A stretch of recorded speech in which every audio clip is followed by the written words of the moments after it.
Hello. Hi again, people who are looking into influencer management and maybe becoming an influencer manager yourself, or maybe you're an influencer and you just need to hear some of these tips from the other side. This video is all about negotiating and the part of the process where you come to an agreement on compensation, the packages, and what's involved. So it's the number one thing that I get asked all the time is how much should I pay influencers? This has one of the biggest question marks throughout the entire influencer economy. We know that there is an economy, there is definitely money flowing through here, but is it regulated? The answer is no, but you can definitely find ways to help better inform your decisions. And I'm going to do my best to break down, as a third party that has seen both the influencer and the brand side, how I feel that these partnerships should consider pay. So my first thing is what I would ask you is, you know your ask. If you know your ask, you know how long it should take. If it's a long format, if you're looking for something between 8 to 12 minutes, understand that could take a few hours to film, edit, and produce. Just as with any other video producer, you also need to look at what you can afford. It's one of those things that are kind of nuanced because nobody really knows how much to spend on it, but don't overspend on it. Just know how much you can afford before you get into this. And that is my next slide. Know your budget. So I have been given quite substantial budgets recently, and this is how I tackle a budget for influencer marketing. As with any kind of form of advertising, I believe that the strongest form does have ad spend behind it. There are some examples where you can't use ad spend, and I will get into examples after I finish this series. But yes, I believe that half, maybe more than half of your budget will go towards ad spend.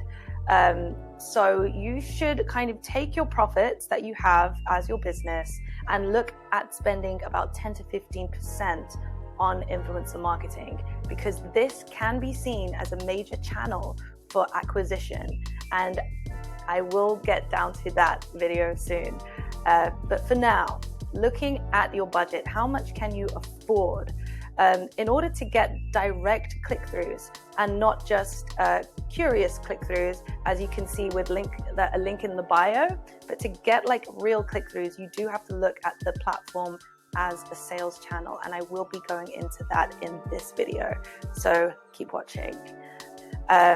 And as you can see for the last square, maybe you have a bigger influencer that will take up a big part of that, but you can look at a budget as you're going through these conversations and just have some real conversations with people about their expectations.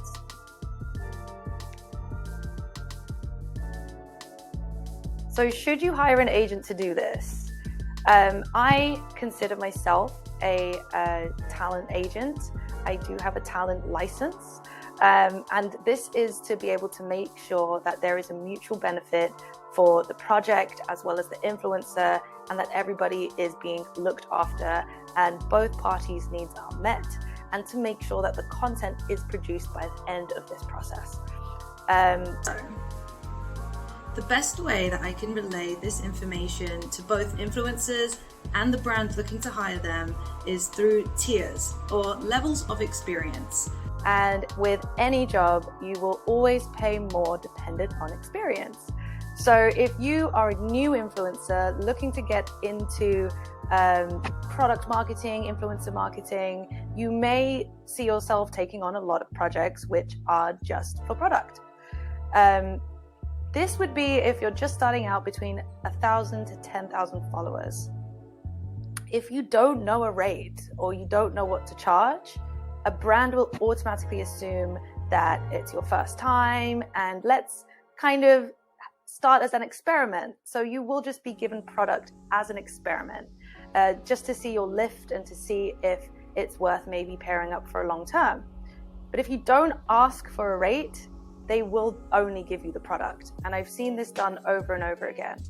My advice to brands is, if someone is pretty good at the content that they make, $150 is not much for a video asset that you can reuse over and over. So I do suggest to at least budget that in.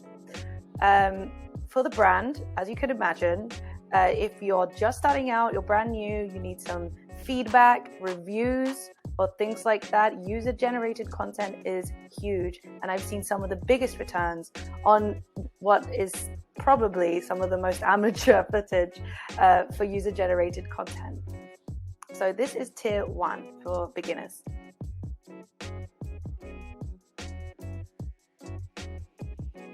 Tier 2. This is with people who have gained more experience, they know their audience to a T, they know what they want, and their production value has gone up. So anywhere between 10,000 to, I would say 500,000 actually, anywhere close to the million mark is someone with a lot more experience. So again, you only get what you ask for. So I do suggest influencers by now should have what I call packages, especially for UCG or anything like that.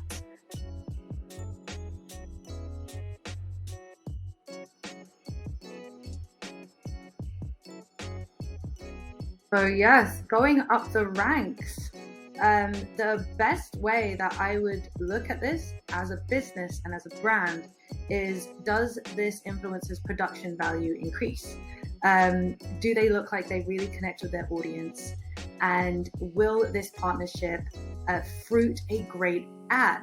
That is the final product, is an ad for your business. For tier 2 influencer, you've done a few brand deals for free and you feel like you have it down. You have definitely higher production value than you did before.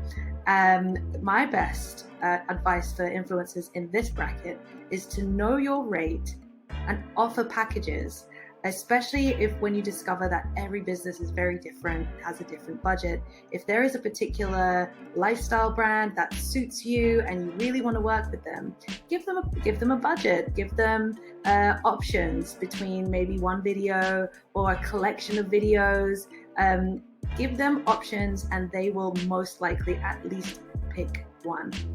And for the brand, the reason why you would maybe go with someone a little higher up is for social proof and legitimacy to your name. And yes, I would say this tier is for anybody between like 50,000 to 500,000. Put 10,000 to 100,000 here because I've definitely seen influencers that are super niche that maybe only have about 30,000 still make great incomes just because they have such a tight-knit audience. Yes.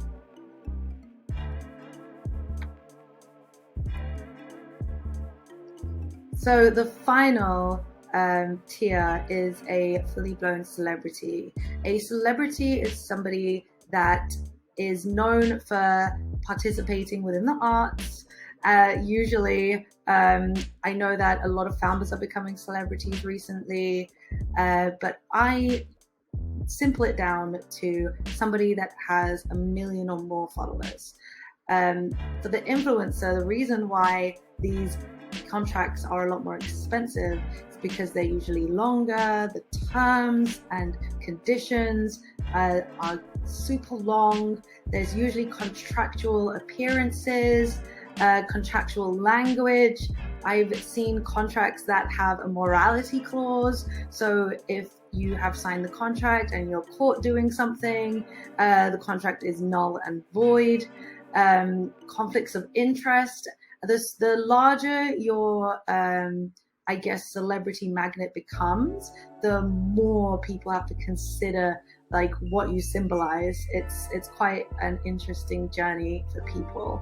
And for the brand, the main reason why people love putting celebrities into their campaigns is because a high visibility spokesperson can speak volumes to the sentiment that your audience has.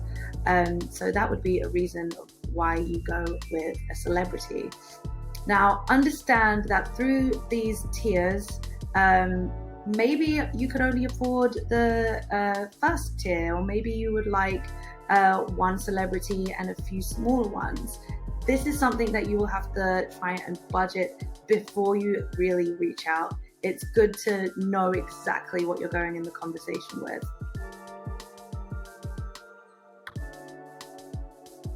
And I hope you guys are still with me. I know that this is one of the most important things to any freelancer is negotiating.